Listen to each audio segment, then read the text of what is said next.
Ny sohasina tiaro Isabely, roa tao sy enim-bola izy dia niseho amin'ny masony ray le raha fotsifotsy io. Le feno roa vola koa nisy koa amin'ny masony ray. Lafa niseho naminy zany raha eo amin'ny masony ireo le namonjy dokotera zahay tamin'ny hôpitaly. Dia tany dokotera amizay hoe cataracte hoasany dia ndesinareo Antananarivo hoasany. Fe tegna moa mbo tsy ampy lahy ka tegna tsy mikarama farany amizay raky mbo tsy hita handesa azy Antananarivo any.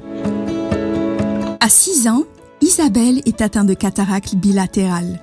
Il s'agit d'une affection oculaire définie par l'opacification partielle ou totale du cristallin, responsable d'une réduction de la performance visuelle. Comme tous les enfants de son âge, elle devrait déborder d'énergie et de joie. Mais à cause de cette pathologie handicapant sa vue, son quotidien et celui de sa famille n'est toujours pas facile. Au-delà de son problème de vue, Isabelle a une santé fragile et présente un trouble psychomoteur, caractérisé par un retard au niveau des réactions. Par amour pour elle, ses parents ont tout fait pour qu'elle soit scolarisée et sa maîtresse a été sensibilisée sur son handicap et veille particulièrement sur elle.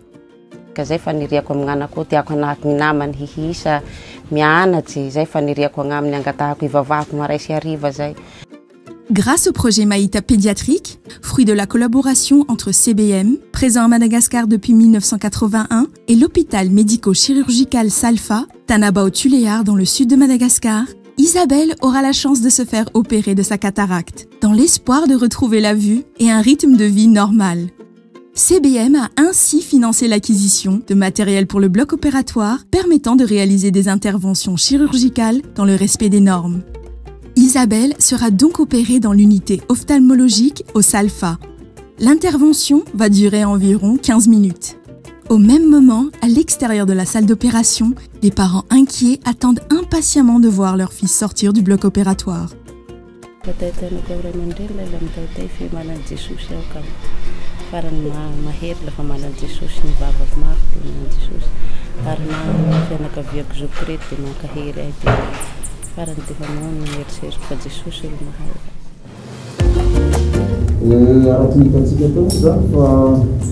Voka-tsoa tsara ihany le izy teo a manahirana kely atsika le capsule antérieure efa matevina be nanara le capsule antérieure iny somary manahirana kely atsika fa tapeny a misy tsara le condition le ity zany vetatsika fa madio zany le fatsoatsony le zavatra fotsifotsy nanasina teo iny a efa madio izy.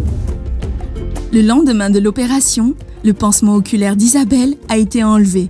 Encore crispée, fragile et animée par la peur, elle recherche ses repères. Heureusement, sa famille est auprès d'elle pour la rassurer.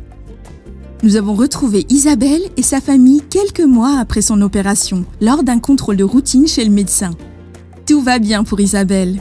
Elle a retrouvé une vue normale, elle est désormais plus autonome et est capable de faire des choses qu'elle ne pouvait pas faire avant. Elle peut maintenant prendre son goûter seule et jouer au ballon. Et taloha tamin'ny fandidiana azy izy igny dia agnisan'ny hoe sazinay asanay sarotra zany satria ny anankiray amin'ny na ray aman-dreny na mamany na zaho zany dia tsy maintsy fixa mihasina avao fa taorian'le fandidiana ny masony zany zao ny raha tsapanay dia afaky mitondra tena zany zao izao afaky milalao miaraka amin'ny namany itokisana izy na dia agny an-tsekoly satria efa afaky miaro ny tenany zany. Ny raha tsapanay koa zany eo amin'ny fiaignany izy zany tia ontany izay zavatra hitany ary laha mikasiky ny fiaignanay ray aman-dreny zany amizao dia mahatsiaro sambatra zahay satria tena miova izy ka atoato zany manantena fa mety hahiratrahiratra bebe kokoa i. Isabelle zany tamin'ny voalohany tamin'ny mbo tsy nitsabony masony igny tsy afaky mandeha rery fa amizao zany fa afaky mandeha rery no sady efa manjay anjara rehefa mpanovy raha atao an-dakilasy ato sady tamin'ny voalohany midosodosika andreo latabatsy reo fa amizao fa tena mandeha rery. À Madagascar, les services de chirurgie de la cataracte sont proposés généralement dans les grandes zones urbaines et leur couverture géographique reste encore un grand défi pour les régions éloignées et leur coût constitue un obstacle pour la majorité des patients. Ce projet de santé oculaire communautaire au profit des enfants, soutenu par CBM, confirme une fois de plus son ambition de continuer à transformer le quotidien des personnes vulnérables et à changer leur vie en brisant le cycle de la pauvreté et de l'handicap.